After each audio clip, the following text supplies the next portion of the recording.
Olá, bom dia, bom dia. Sejam todos bem-vindos, sejam todas bem-vindas para a nossa live desse domingo, dia 4 de abril. Vamos começar hoje o capítulo 9 do livro 2º do Livro dos Espíritos. Então sejam todos bem-vindos, sejam todas bem-vindas. Esse capítulo ele vai tratar da intervenção dos espíritos no mundo corporal. São diversos tópicos que Kardec vai abordar dentro desse prisma da ação espiritual no mundo corporal. Então Kardec dá por título a esse capítulo Intervenção dos Espíritos no mundo corporal. Aqui nós precisamos perceber, e aí talvez nos remetamos às questões 84, 85, 86 do Livro dos Espíritos, que nós já estudamos, que fala justamente dos dois mundos. Então nós temos aqui, vamos lá nessas questões, antes de começarmos, na questão 84, pergunta se os espíritos constituem um mundo à parte, fora daquele que vemos, e eles respondem sim, o mundo dos espíritos ou das inteligências corpóreas. Depois ele pergunta qual dos dois mundos, melhor dizendo, o mundo espiritual ou o mundo corporal é o principal na ordem das coisas. E eles disseram o mundo espiritual, que preexiste e sobreexiste a tudo, e sobrevive a tudo. Depois na 86 pergunta, o mundo corporal poderia deixar de existir ou nunca ter existido sem que isso alterasse a essência do mundo espiritual? Eles disseram sim, eles são independentes, não obstante, a correlação entre ambos é incessante, porque reagem incessantemente um sobre o outro.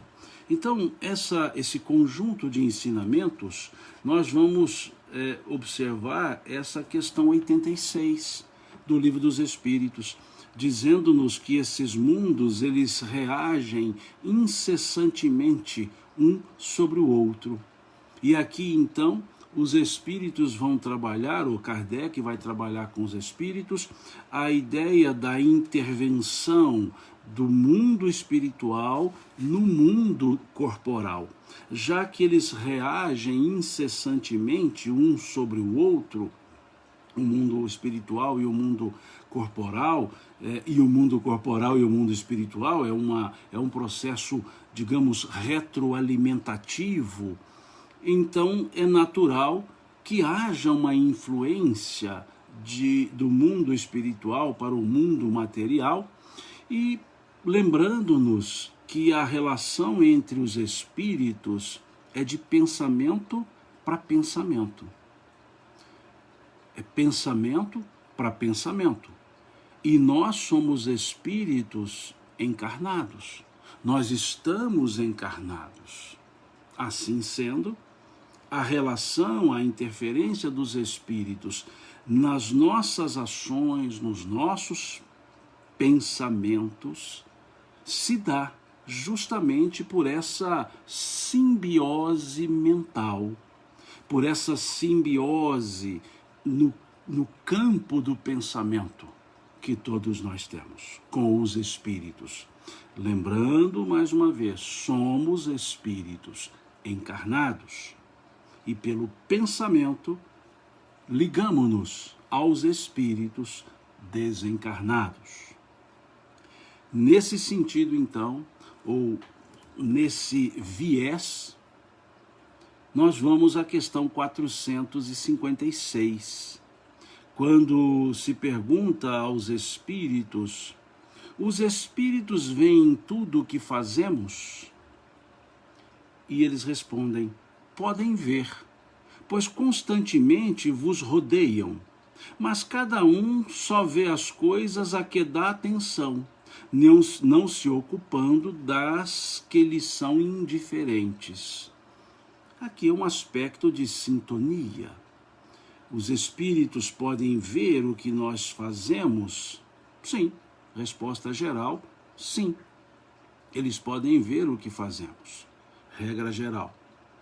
E aí eles acrescentam: já que estamos rodeados constantemente por espíritos. O apóstolo Paulo chamava isso de nuvem de testemunhas. E eles dizem então que, na verdade, embora vejam o que nós fazemos, eles veem aquilo que lhes chama a atenção, por um processo de interesse mútuo, interesse entre o que fazemos, o que eles, e o interesse deles, digamos. Então, é nesse sentido que eles colocam, que eles sim podem ver o que fazemos, mas eles se ligam, né, daquilo que lhes chama a atenção e não se ocupa de coisas, ou não se ocupam de coisas que lhes são indiferentes, mostrando que não há uma vigilância constante. E essa questão de chamar a atenção, ela tem muito a ver com o nosso nível de pensamento, a nossa estrutura mental. É como se criássemos, né, uma forma de vida que chama a atenção dos espíritos que se associam a essa forma. É o que alguém colocou aqui, se não me engano, a Xiomara colocou aqui de sintonia. É mais ou menos isso. E aí na questão 457, pergunta-se aos espíritos: os espíritos podem conhecer os nossos mais secretos pensamentos? Olha que interessante. Os espíritos podem conhecer os nossos mais secretos pensamentos? E eles respondem: muitas vezes conhecem aquilo que desejaríeis ocultar de vós mesmos. Nem atos, nem pensamentos lhes podem ser dissimulados. E aqui fica claro por que não pode ser dissimulado. Porque o pensamento é o veículo de comunicação dos espíritos. Nós precisamos sempre nos lembrar disso. O pensamento é o veículo de comunicação dos espíritos. Se o pensamento é o veículo de comunicação dos espíritos, pensar é comunicar-se com os espíritos. Perceberam? Se o pensamento é o veículo, pensar é comunicar. Então nós nos comunicamos pelo pensamento. Por isso eles dizem aqui que os espíritos conhecem aquilo que desejaríeis ocultar de vós mesmos. Nem atos, nem pensamentos lhes podem ser dissimulados. Dissimulação. Não há possibilidade de dissimularmos o pensamento na relação com os espíritos. Eles nos enxergam, eles nos percebem, melhor dizendo. E aí Kardec desdobra a pergunta. Sendo assim, parece mais fácil ocultar qualquer coisa de uma pessoa viva do que escondê-la dessa mesma pessoa depois de morta. São palavras de Kardec, o vivo e o morto aqui. Eles dizem: certamente, quando vos julgais bem escondidos, muitas vezes tendes uma multidão de espíritos que vos observam. Vejam que coisa interessante. Vejam que coisa bem interessante que os espíritos dizem aqui. Quando vos julgais bem escondidos, muitas vezes tendes uma multidão de espíritos que vos observa. É aquela ideia paulina, né? A nuvem de testemunhas que dizia o apóstolo Paulo. E a questão 458. Que pensam de nós os espíritos que estão ao nosso redor e nos observam? Pergunta boa, né? O que eles pensam a nosso respeito, ao nosso respeito? E eles respondem: depende. Os espíritos levianos riem dos pequenos aborrecimentos que vos causam e zombam das vossas impaciências. Os espíritos sérios lamentam as vossas imperfeições e procuram ajudar-vos. Vejam que interessante. O que eles pensam de nós? Depende do nível, por assim dizer, dos espíritos, do nível espiritual. Se são espíritos levianos, eles rirão das nossas preocupações, dos nossos erros. E se forem espíritos sérios, eles se lamentarão das nossas falhas, mas tentarão nos ajudar. Tentarão nos ajudar, porque essa é a conduta de uma pessoa séria. Sempre se propõe a ajudar. Os espíritos bons, os espíritos sérios, sempre se propõem a nos ajudar. Mas lembremos, nos ajudar não é fazer as coisas em nosso lugar. Não é substituir-nos nas obrigações, nas ações que são nossas. Então eles nos ajudam, podem nos auxiliar, sim. Podemos ter espíritos ao mesmo tempo olhando para nós, os sérios e os que eles chamam aqui de levianos, sim. Vai depender dos nossos pensamentos. Um pensamento sério, uma forma pensamento séria, os sérios veem, os levianos não. Mas os pensamentos levianos, os levianos veem e os sérios também veem. O que pode o mais, pode o menos. Então, se os espíritos sérios podem perceber as nossas leviandades e tentam nos orientar para que não continuemos. Quando as nossas condutas são sérias, nossa forma pensamento, os levianos não percebem, os sérios sim. Então é importante nós percebermos que a ajuda do alto sempre está acontecendo, mas nem sempre nós estamos percebendo ou estamos dispostos a sermos ajudados. Dispostos a sermos ajudados. E aqui é bom que nós observemos que não se trata de um pensamento qualquer. Conversávamos isso recentemente, eu e Lâmia, numa live. O pensamento muitas vezes se nos chega e se vai. Não me refiro, e nem os espíritos se referem a esse tipo de pensamento, mas aquele pensamento que forma um ideário. Forma um ideário. Muitas vezes nos passam pensamentos fúteis, mas vejam, passam. Não são esses os pensamentos que nos ligam aos espíritos, porque esses pensamentos, eles não são um ideário de vida. Eles são pensamentos, vêm e vão. Como os espíritos dizem lá no item 10 do capítulo 17 do Evangelho segundo o Espiritismo, eles dizem: não deixeis demorar nenhum pensamento mundano ou fútil. Vejam, demorar não é passar o pensamento, é demorar, é nos comprazer no pensamento. E aí criamos uma forma pensamento. E criando essa forma pensamento, nós nos vinculamos aos espíritos. Nos vinculamos e passamos então a viver na atmosfera mental desses espíritos. E eles a viverem na atmosfera mental nossa. É o processo da simbiose espiritual. Há uma simbiose espiritual. E isso então abre espaço para que nós entendamos as outras questões. Essa simbiose espiritual vai nos fazer perceber agora a questão 459 e as outras questões. cujo tópico, cujo título Kardec dá: a influência oculta dos espíritos em nossos pensamentos e atos.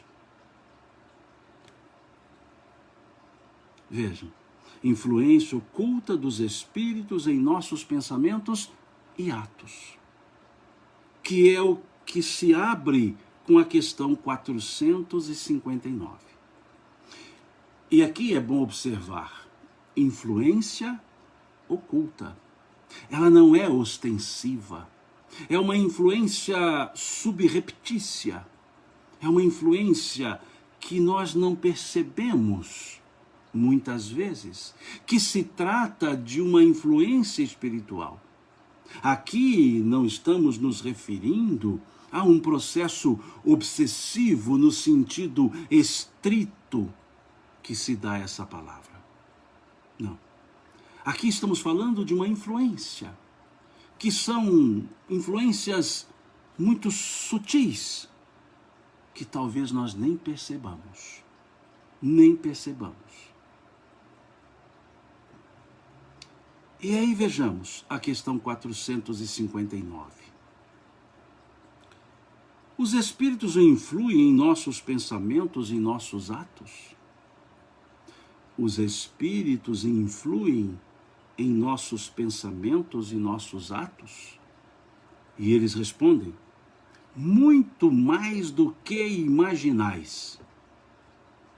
Pois, frequentemente, ou em outras traduções, de ordinário, são eles que vos dirigem.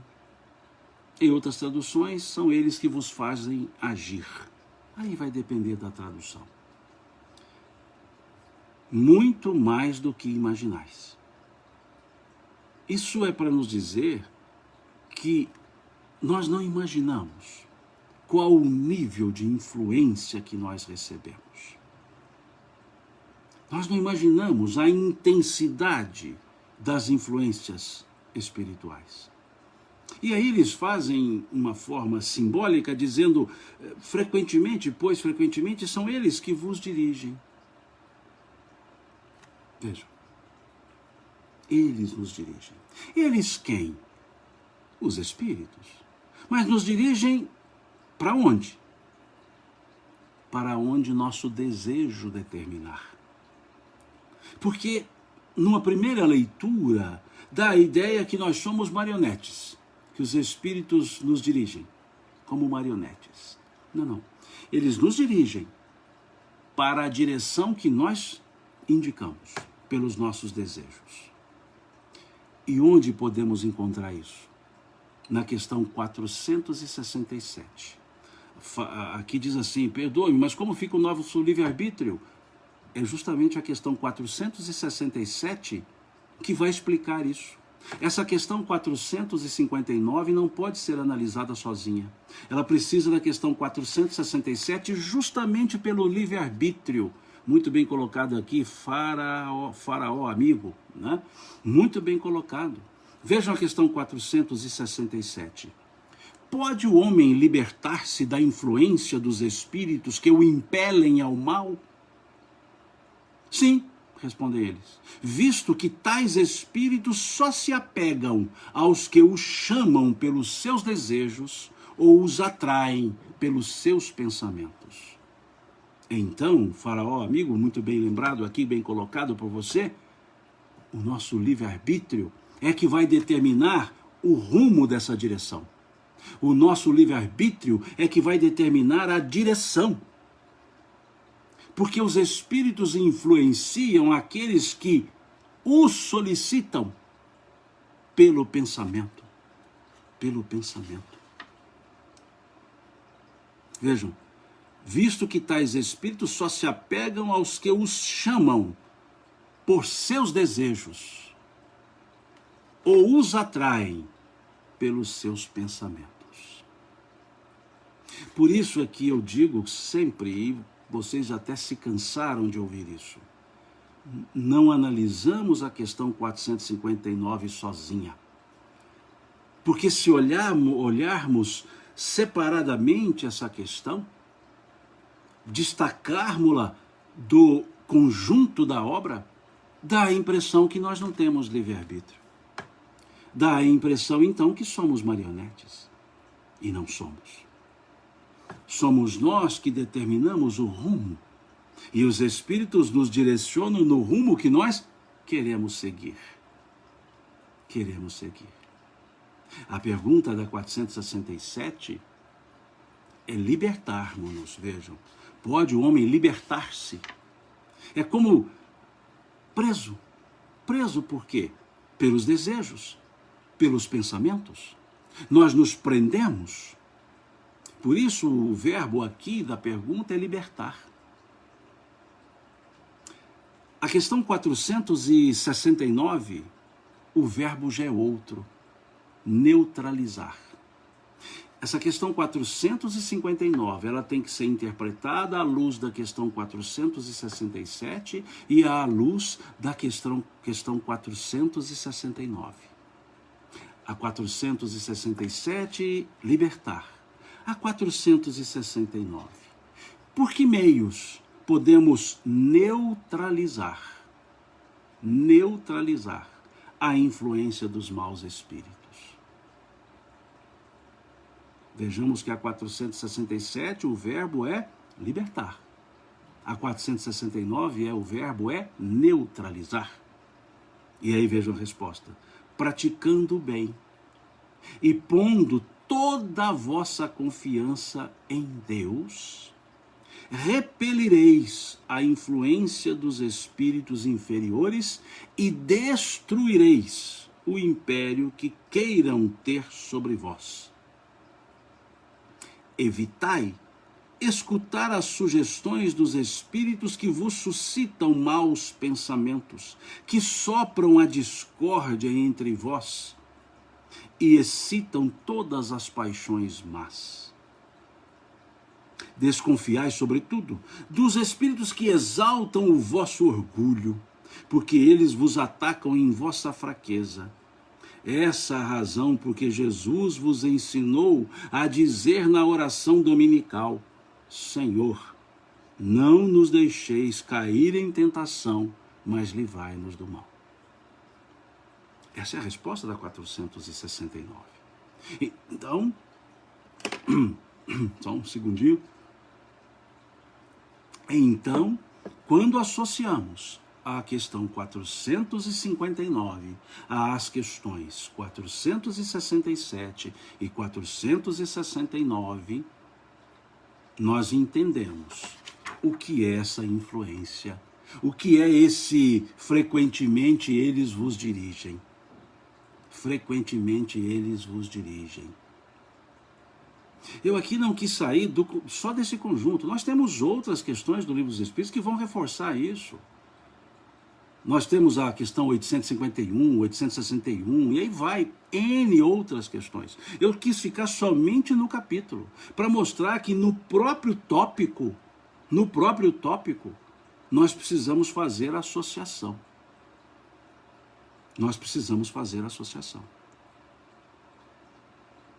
O professor Adroaldo diz aqui, né, não é livre aquele que não tem domínio sobre si mesmo. Perfeito, professor. Perfeito, professor Adroaldo. Esse domínio sobre nós mesmos.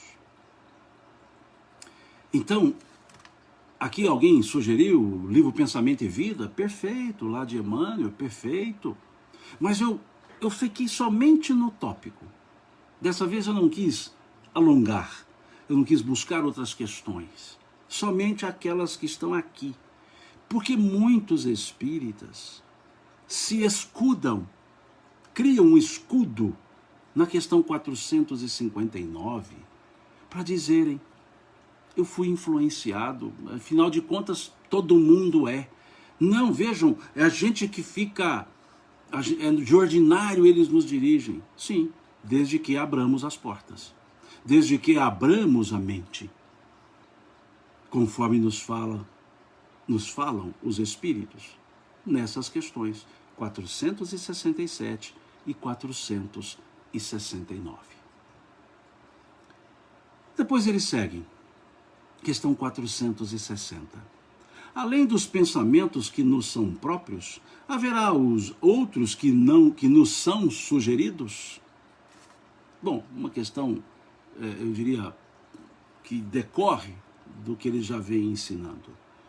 Vossa alma, respondem eles, é um espírito que pensa. Não ignorais que muitos pensamentos vos ocorrem ao mesmo tempo sobre o mesmo assunto e frequentemente bastante contraditórios. Pois bem, neles há sempre um pouco de vós e um pouco de nós.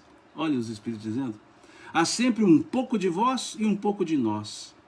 E é isso que vos deixa na incerteza, porque tendes em vós duas ideias que se combatem. Olha que coisa interessante. Um pouco de nós, um pouco deles. Eles dizem um pouco de vós, um pouco de nós. Veja que eles não disseram um pouco de nós e um pouco de vós, como se primeiro fosse deles. Não, não. Primeiro são os nossos.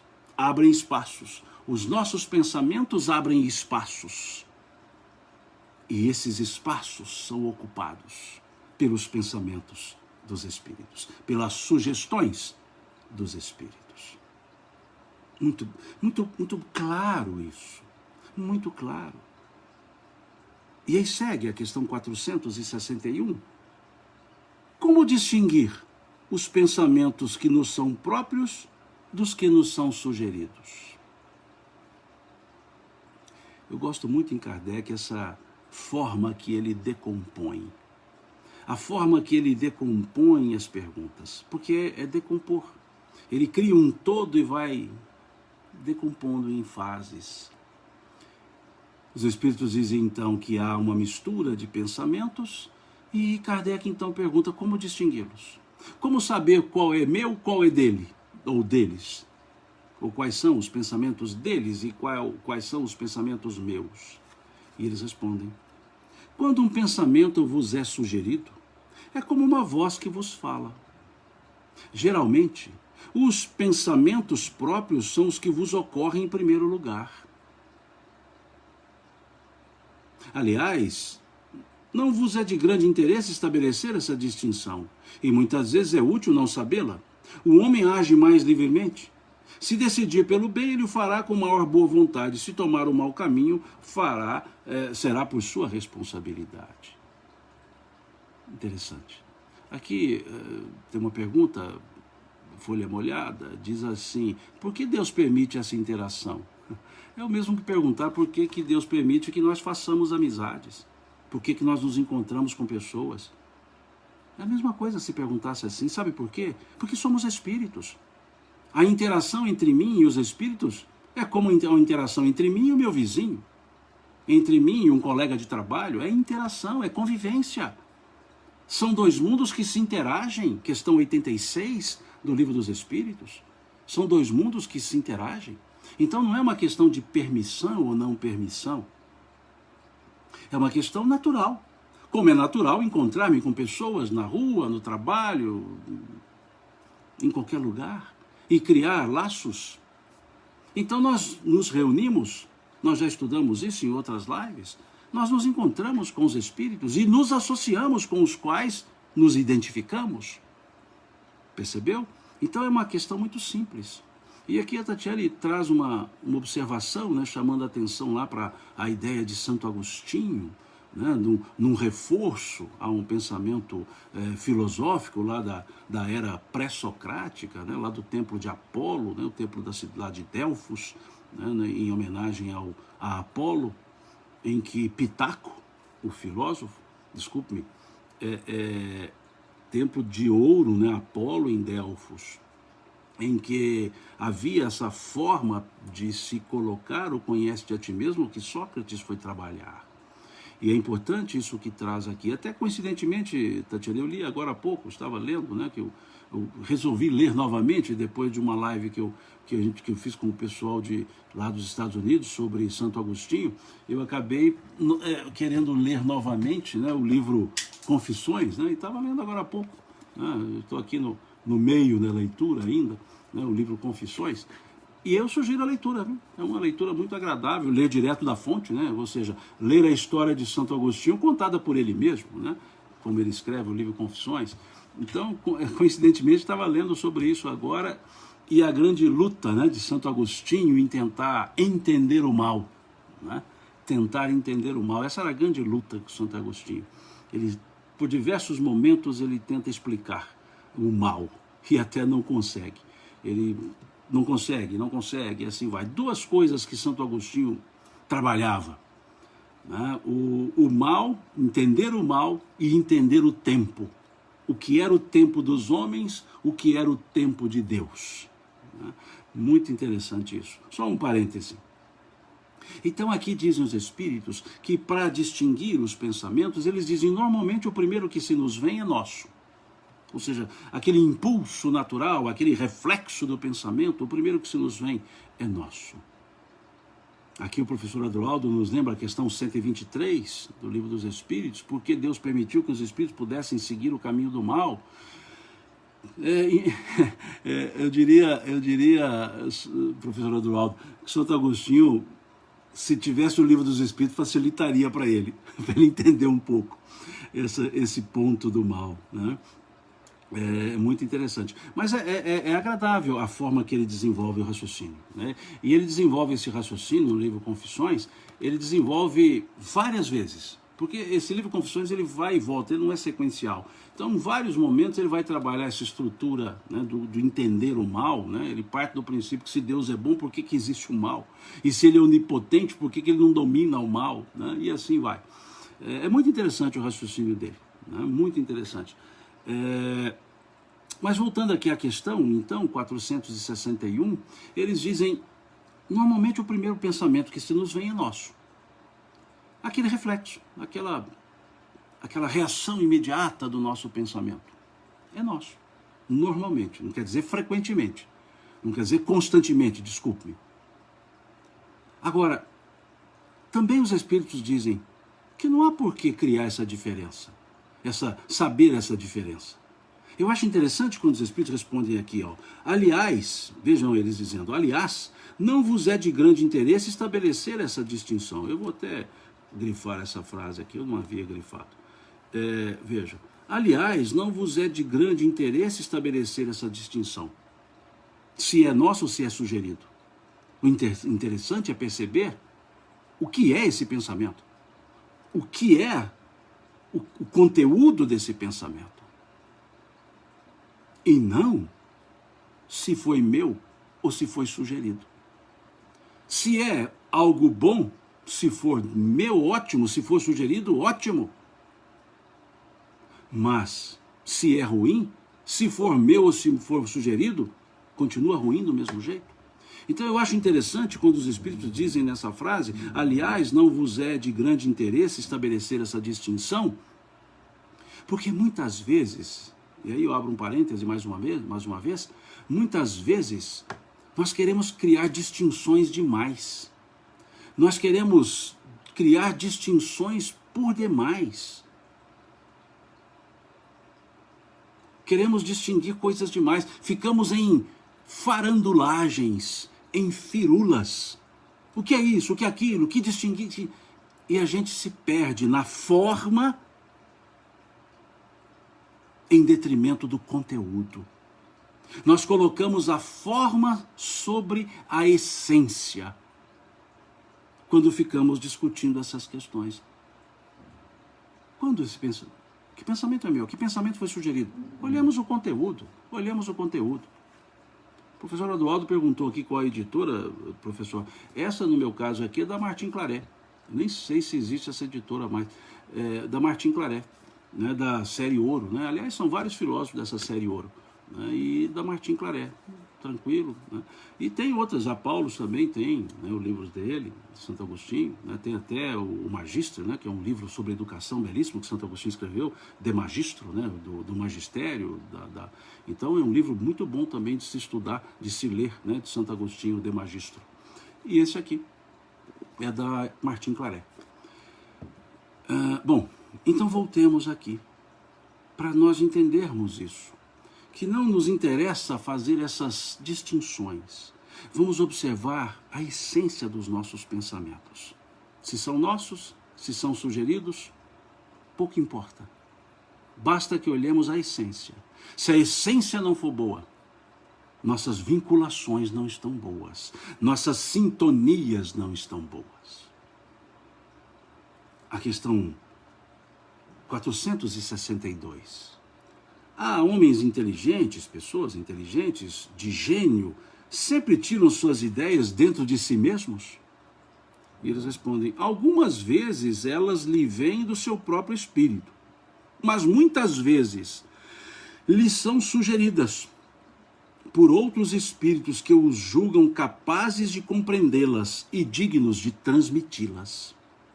Quando os homens não as encontram em si mesmos, apelam para a inspiração, sem que suspeitem, fazem verdadeira evocação. Sem que suspeitem, fazem uma verdadeira evocação, dizem os espíritos. Olha que coisa interessante. É muito interessante essa forma que os espíritos vão trabalhando esse assunto. E vejam que em todas as respostas, ou vejamos que em todas as respostas, nós temos um e outro. Pensamento nosso, pensamento deles, vamos dizer assim. Eles sempre colocam, algumas vezes ele vem do seu próprio espírito, outras vezes é sugerida, para mostrar que isso é constante.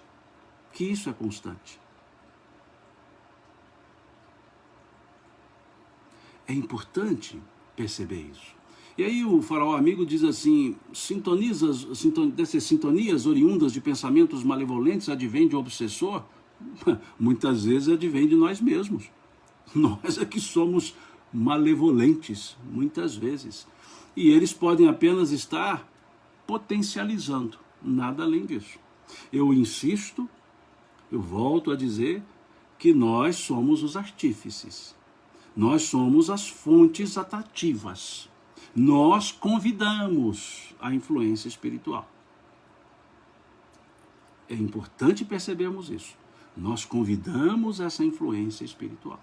Questão 467, que nós já lemos aqui, quando lemos a questão 459. Sigamos.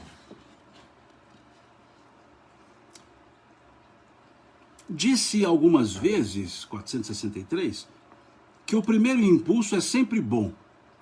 Isso é exato? Disse algumas vezes que o primeiro impulso é sempre bom. Isso é exato? Eles respondem, pode ser bom ou mal, conforme a natureza do espírito encarnado. É sempre bom naquele que ouve as boas inspirações. Eu acho ótimo esse tipo de resposta, gente. Eles dão uma resposta assim, de uma maneira bem tranquila, dizendo, bom ou mal depende de quem pensa. Eles estão respondendo assim, depende de quem está pensando. Se a pessoa for boa, ótimo, o primeiro vai ser bom, mas se ela for ruim, o pensamento vai ser ruim. É isso que eles estão dizendo. Pode ser bom ou mal, conforme a natureza do espírito encarnado. Do espírito é encarnado. Porque eles disseram que, em geral, o primeiro pensamento é nosso. Em geral, eles responderam isso na questão 461. Aqui na 463, Kardec pergunta então, já que é nosso, esse pensamento, esse impulso seria bom por natureza, como muitos dizem, eles respondem, podem ser bom ou mal conforme a natureza do espírito encarnado, ou seja, o pensamento é nosso. É sempre bom naquele que ouve as boas inspirações. A Graziele faz uma pergunta interessante aqui. Então existe um limite nessa influência ou somos nós que decidimos até onde essa influência pode nos afetar? Em regra, somos nós. Em regra.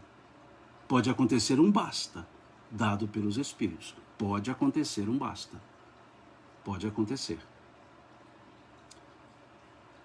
Mas, em regra, nós estabelecemos esses limites. Ok? Em regra, nós estabelecemos. Até onde nos comprazemos. E depois pode acontecer, numa ação didática, os próprios benfeitores dizer, chega, agora tá bom, chega. Na simbologia, vamos buscar uma simbologia. É um símbolo. Jó, lá do Velho Testamento. É um símbolo.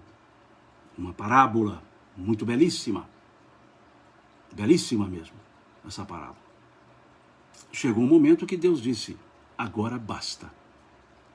Vou recuperar tudo de Jó, ou para Jó. Agora basta. Então, há momentos, eu vou usar um termo que Chico gostava de utilizar. a misericórdia divina. Ele gostava de usar esse termo. A misericórdia atua. Como ele dizia, em outras palavras, não vou me lembrar ipsis verbis o que ele falava, mas ele dizia mais ou menos assim, que a justiça de Deus nunca ultrapassa o limite onde a misericórdia também alcança. Então há essas possibilidades. Questão 464. Como distinguir se um pensamento sugerido procede de um bom ou de um mau espírito?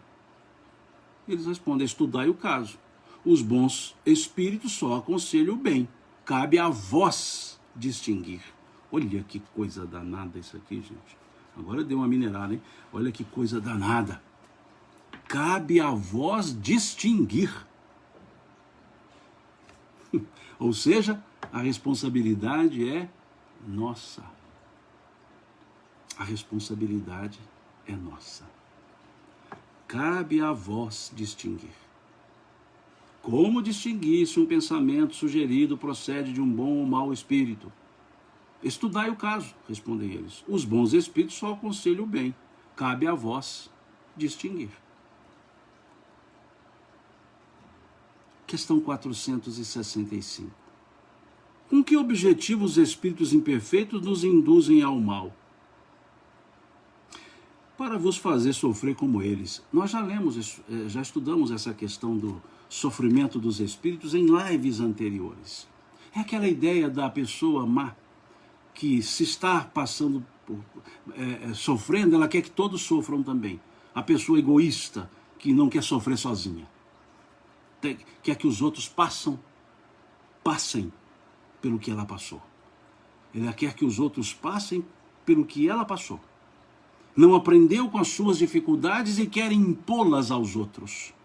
Como dizendo: se eu sofri, que ele sofra também, que ele se vire, eu me virei.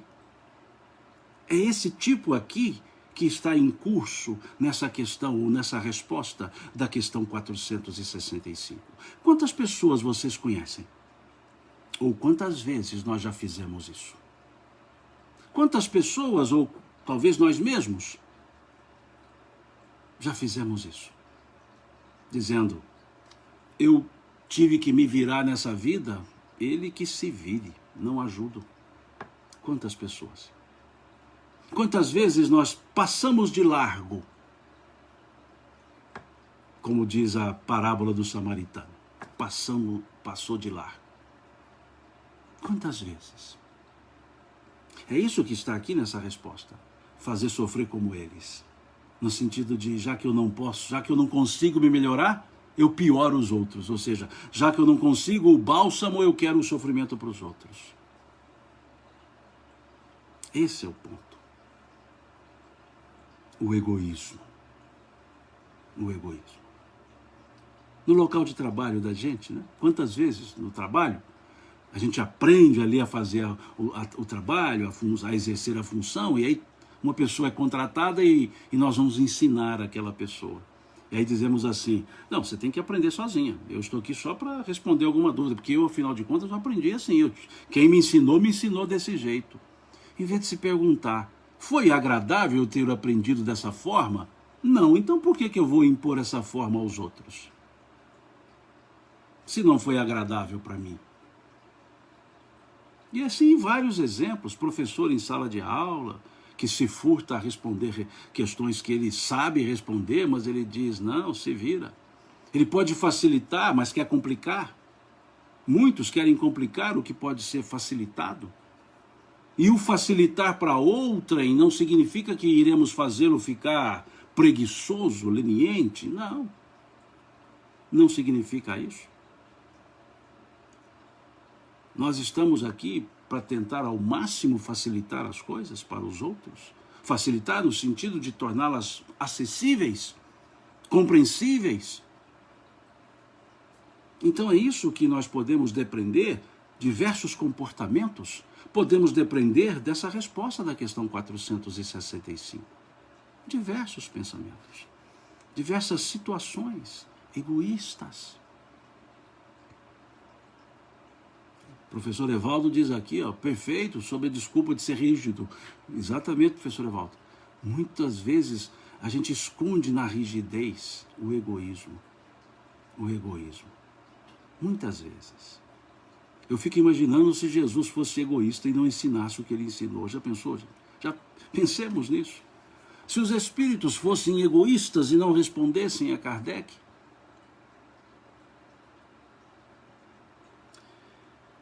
Questão 465A, que é o desdobramento. Isso diminui o seu sofrimento? Ou seja, fazer os outros sofrer diminui o sofrimento? Ele diz, não, fazem-no por inveja, ao verem seres mais felizes. Vejam, por inveja.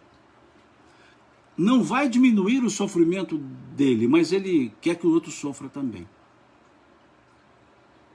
Qual a natureza do sofrimento que querem que os outros experimentem? A 465B. Os que resultam dos seres de ordem inferior afastados de Deus. Vejam.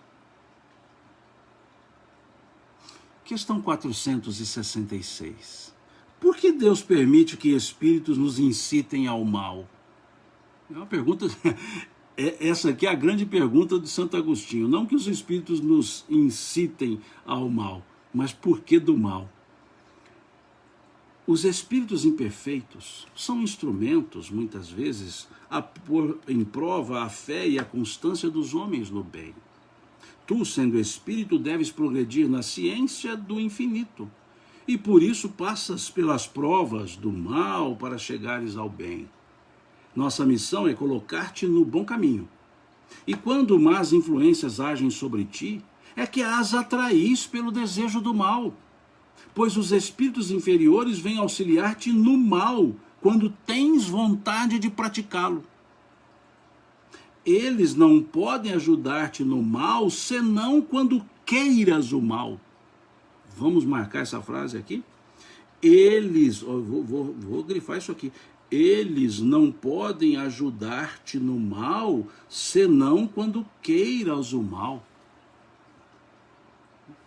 Eu vou até, desculpe, caiu o meu marca-texto, porque eu vou marcar, além de riscar, ainda vou marcar aqui, para isso aqui ficar muito claro.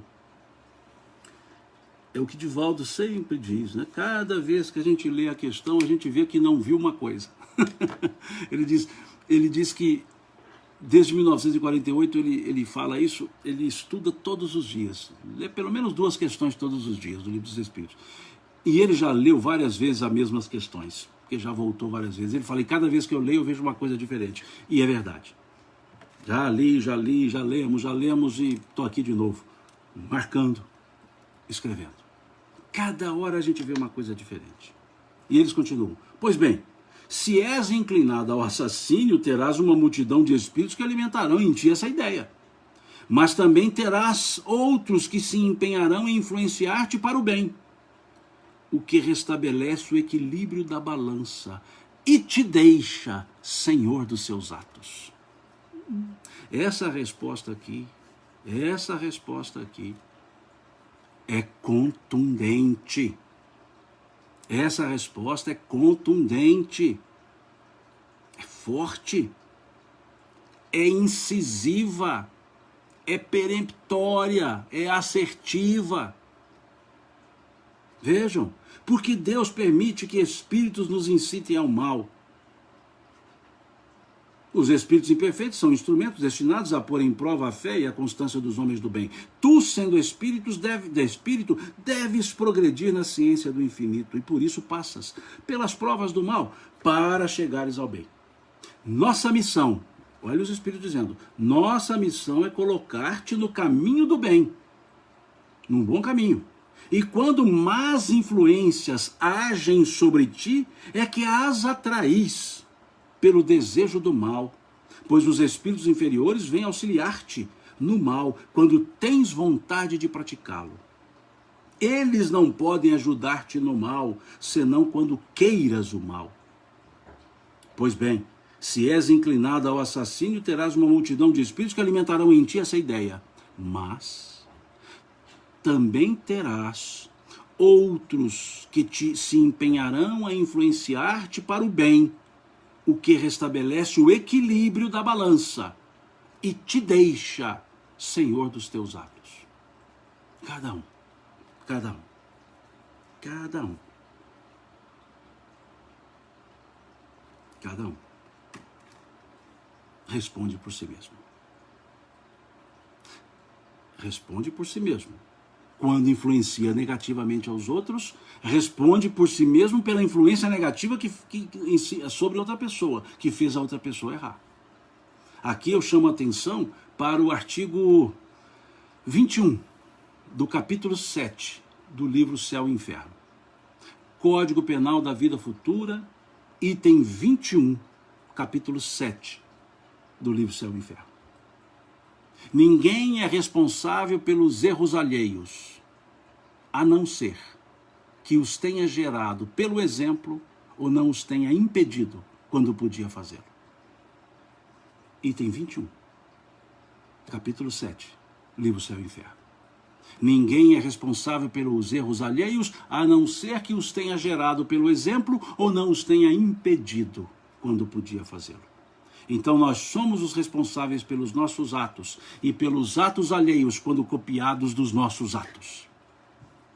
Ou pelas consequências quando podíamos impedir e não impedimos. Sugiro lá a leitura do item 21 do capítulo 7 do livro Céu e Inferno. Depois a 467 nós já estudamos. Uma leitura rápida novamente. Pode o homem libertar-se da influência dos espíritos que o impelem ao mal? Sim, visto que tais espíritos só se apegam aos que os chamam pelos seus desejos ou os atraem por seus pensamentos.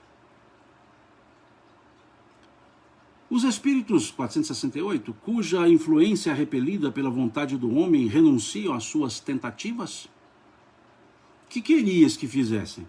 Quando não há nada a fazer, eles cedem o lugar. Entretanto, espreitam o momento favorável, como o gato espreita o rato. Esse espírito aqui deve ser um espírito meio abrasileirado, né? Com esse tipo de ditado, né? Meio mineiro, né? O gato e rato aqui é bem nosso, né? Bem brasileiro isso. Eu vou até grifar aqui essa questão 468, porque eu não havia grifado para uma leitura aqui entre nós. Eu, vendo aqui, eu achei interessante. Vejam, os espíritos cuja influência é repelida pela vontade do homem renunciam às suas tentativas? Que querias que fizessem? Quando não há nada a fazer, eles cedem o lugar. Entretanto, olha a conjunção adversativa, entretanto, espreitam o momento favorável, como o gato espreita o rato. Ou seja, fica ali, só observando, aguardando o momento de agir, quando abrimos os espaços. E a 469, que também já lemos, só uma leitura rápida. Por que meios podemos neutralizar a influência dos maus espíritos? Praticando o bem e pondo toda a vossa confiança em Deus, repelireis a influência dos espíritos inferiores e destruireis o império que queiram ter sobre vós. Evitai escutar as sugestões dos espíritos que vos suscitam maus pensamentos, que sopram a discórdia entre vós e excitam todas as paixões más. Desconfiai sobretudo dos que exaltam o vosso orgulho, porque eles vos atacam na vossa fraqueza. Essa é a razão porque Jesus vos ensinou a dizer na oração dominical: Senhor, não nos deixeis cair em tentação, mas livrai-nos do mal. Aqui o Evaldo trouxe um ditado popular, a Lâmia trouxe um ajuste ali, a ocasião faz o ladrão. Essa expressão, muitos atribuem, eu não posso afirmar isso, atribuem a Rui Barbosa a correção desse ditado. Porque atribuem, eu não posso afirmar. Dizem que Rui Barbosa teria corrigido o ditado, porque disseram, a ocasião faz o ladrão. Ele teria dito, a ocasião faz o furto, o ladrão nasce feito. Teria dito Rui Barbosa isso. Teria, não posso afirmar. A ocasião faz o furto, o ladrão nasce feito. Né? Pelos lados reencarnacionistas tem um sentido sim. Dá para a gente terminar.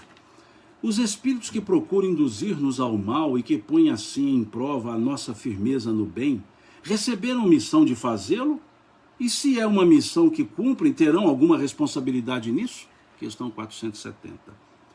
O Evaldo aqui está corrigindo, dizendo que foi Machado de Assis. Obrigado, Evaldo. Nenhum espírito recebe a missão de fazer o mal, respondem eles. Quando faz, é por sua própria vontade.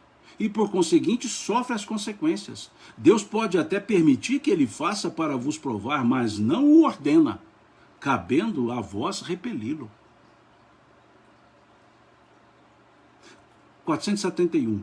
Quando experimentamos uma sensação de angústia, de ansiedade indefinível ou satisfação interior sem causa conhecida, isso se deve unicamente a uma disposição física? Eles dizem, é quase sempre efeito das comunicações que inconscientemente tendes com os espíritos, ou que tivestes com eles durante o sono. Já estudamos aqui sobre o sono e sonhos. E por fim, fechando o tópico, os espíritos, 472, os espíritos que nos querem induzir ao mal se limitam a aproveitar as circunstâncias em que nos encontramos ou podem criar essas circunstâncias? Aproveitam as circunstâncias, mas muitas vezes a provocam, impelindo-vos, sem que o saibas, para o objetivo da vossa cobiça. Vossa cobiça, ou seja, nossa. Assim, por exemplo, um homem encontra em seu caminho certa quantia de dinheiro. Não penses que foram os espíritos que trouxeram para ali, que a trouxeram para ali. Contudo, eles podem inspirar ao homem a ideia de tomar aquela direção e sugerir-lhe depois de apoderar-se do dinheiro, enquanto outros lhe sugerem o pensamento de devolver o dinheiro ao dono. Dá-se o mesmo com todas as outras tentações. Interessante. Então aqui nesse conjunto da 456 a 472, hoje rendemos, hein? Lemos várias questões. Traz o mesmo sentido. Nós vemos então ouvimos que essa influência não é absoluta. Ela ocorre desde que haja uma simbiose de vontades, de interesses. Ok? E vi aqui no início várias pessoas desejando Feliz Páscoa quando entraram, e eu deixei para falar Feliz Páscoa no final, para primeiro nós fazermos o nosso estudo e depois falarmos, né? Um minutinho só, um parêntese, dessa ideia da Páscoa, do Peshá, em hebraico, Peshá, que significa passagem. Peshá, para os hebraicos, é a passagem do cativeiro do Egito para a nova Canaã, para o retorno a Canaã. Depois do cativeiro do Egito, lá dos 400 anos mais ou menos de cativeiro, o Peshá, Páscoa, é justamente a libertação. Quando se sentiram libertos e cruzaram o Sinai, o deserto do Sinai. E esse Peshá, essa passagem, ela é comemorada pelos judeus desde os anos 1280 antes de Cristo. É a Peshá, que é comemorada na primeira lua cheia, depois do equinócio da primavera. Ou seja, depois do primeiro dia da primavera, a primeira lua cheia. Eles comemoram a Peshá. E quando Jesus foi crucificado, ele o foi no período da Peshá, no período da Páscoa. Comemorava-se a Páscoa judaica. E ali, naqueles dias de comemoração da Páscoa judaica, Jesus é levado ao Sinédrio, Jesus é condenado, Jesus é crucificado. E Jesus reaparece. Aspas, entre aspas, somente para manter o termo do Evangelho, entre aspas, a ressurreição, ressurge, o ressurreto, mas só para atender a palavra dos Evangelhos. Jesus reaparece depois da morte. E aí então, para os cristãos, a Páscoa passa a ter um outro sentido, o mesmo sentido da passagem, do Peshá, mas não a passagem do Sinai, não a passagem da libertação do cativeiro, mas a passagem da libertação da ignorância sobre as coisas de Deus que Jesus veio nos ensinar, da ignorância das coisas do alto que Jesus veio nos falar. da ignorância, a libertação, a passagem da ignorância sobre a vida. Quando Jesus veio nos falar, lá no capítulo 10, versículo 10 do Evangelho de João, eu vim para que todos tenham vida e a tenham em abundância. Veio nos ensinar Jesus o que é de fato viver, que a vida não é o interregno entre berço e túmulo. O seu reaparecimento, o seu aspas, reviver, mostrar-se depois da morte, foi a passagem para nos dizer: a vida continua. Foi a passagem para nos dizer: meu reino não é deste mundo. Foi a passagem para nos mostrar que a vida era abundante. O apóstolo Paulo foi dizer: se Jesus não houvesse reaparecido, ele usa o termo ressuscitado, se não houvesse reaparecido, em vão seria a sua pregação, vã seria a sua doutrina. Por quê? Porque Jesus pregava a vida depois da vida. Jesus pregava a continuidade da vida. E ele se mostra vivo depois da vida, vivo depois da morte. Essa é a Páscoa cristã. É a Páscoa do Cristo. E é interessante perceber a coincidência. No período da primeira lua cheia, pós-equinócio da primavera, que comemoravam os hebreus, a Peixá, também Jesus vem para trazer uma segunda Páscoa, uma segunda ideia de Páscoa, do reviver para a vida, na vida. Reviver para a vida, na própria vida. A Páscoa. A Páscoa que nós buscamos. A Páscoa do renascer em Cristo. A Páscoa que o apóstolo Paulo pôde dizer: já não sou eu mais quem vivo, mas o Cristo que vive em mim. Esse é o sentido da Páscoa.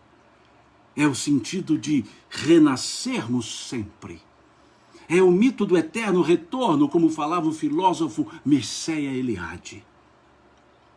Constantemente repensar a Páscoa como esse libertarmos-nos de nós mesmos, libertarmos-nos das nossas amarras, das amarras de sentimentos, das amarras intelectuais, das amarras do egoísmo, das amarras do orgulho. É a libertação do cativeiro das nossas paixões sobre nós mesmos. Essa é a Páscoa. Essa é a Páscoa na qual Jesus ressurge, reaparece, reconstrói e vai dizer, quando se encontra com os seus discípulos: a paz esteja convosco. Esse era o cumprimento que Jesus sempre utilizava. Depois do seu reaparecimento: a paz esteja convosco. E alguém perguntou aqui, creio que brincando, e onde o coelho e o chocolate entrou nisso? Tem motivo, sim. É uma brincadeira, mas tem motivo, sim. O coelho, para muitas culturas, ele simbolizava a fertilidade. Então, muitas culturas que se tornaram cristãs e mantiveram algumas características das suas próprias culturas, como o pessoal do Extremo Oriente, eles mantiveram. E a ideia do coelho era a constante fecundação. Então o coelho simbolizava a vida renovando-se, a vida sendo vivida, a vida sendo criada. E puseram o coelho. E o ovo? O ovo, para muitas culturas, principalmente as nórdicas, as culturas nórdicas, o ovo simbolizava o começo da vida. Então entendiam que a Páscoa era o começo da vida, era viver de novo. Então colocou-se o ovo como um símbolo, já que o ovo seria o começo, na cultura nórdica. Então percebamos que nas culturas germânicas, nórdicas, elas mantiveram alguns símbolos das suas próprias culturas e os colocaram também no aspecto da religiosidade cristã. Então percebamos que não é só uma brincadeira com ovos e coelhinhos. Tem simbolismos. E nós somos seres simbólicos. Nós vivemos com muitos símbolos nas nossas vidas. Então, que não fiquemos criticando os símbolos, desde que entendamos o sentido deles. Desde que olhemos os coelhinhos e imaginemos a vida em fecundidade. Desde que olhemos os ovos e percebamos a vida no seu começo. Aí não estaremos brincando apenas na simbologia. E não deixaremos que o sentido da vida, o Senhor da vida, continue revivescendo em cada momento, em cada ano que comemoramos ou que pensamos. Desculpe-me fazer esse parêntese, essa digressão, depois do estudo sobre a Páscoa. Com todos os meus erros de interpretação, com todos os meus limites, que ouçamos esse cumprimento de Jesus. Que a paz esteja convosco.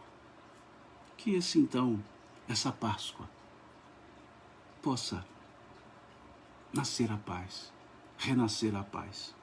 Renascemos-nos nós mesmos para essa vida em Cristo, a vida abundante, como ele falou.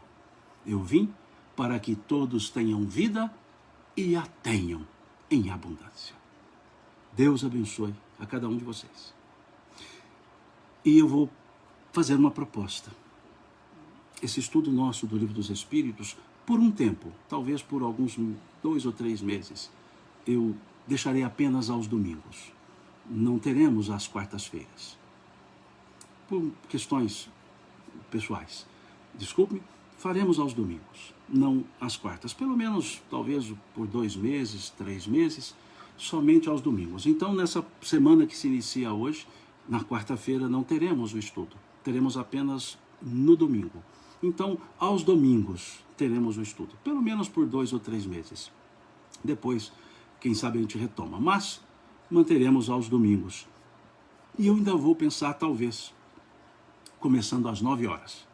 Das 9 às 10, das 9 às 10 e pouquinho. Tá certo? Com certeza, só aos domingos. Não mais às quartas, por um tempo. Talvez 3 meses. E pode ser que eu proponha no domingo às 9. Isso eu coloco ao longo da semana, eu coloco a mensagem se vamos começar às 9 ou não. Eu acho que mais cedo é legal que a gente aproveita mais amanhã, tá certo? Muito obrigado, Deus abençoe a vocês, Deus abençoe a família de vocês, uma feliz Páscoa, e por essa paciência e esse carinho para comigo, Deus lhes pague, Deus lhes pague, Deus os abençoe. Até domingo que vem, se Deus quiser.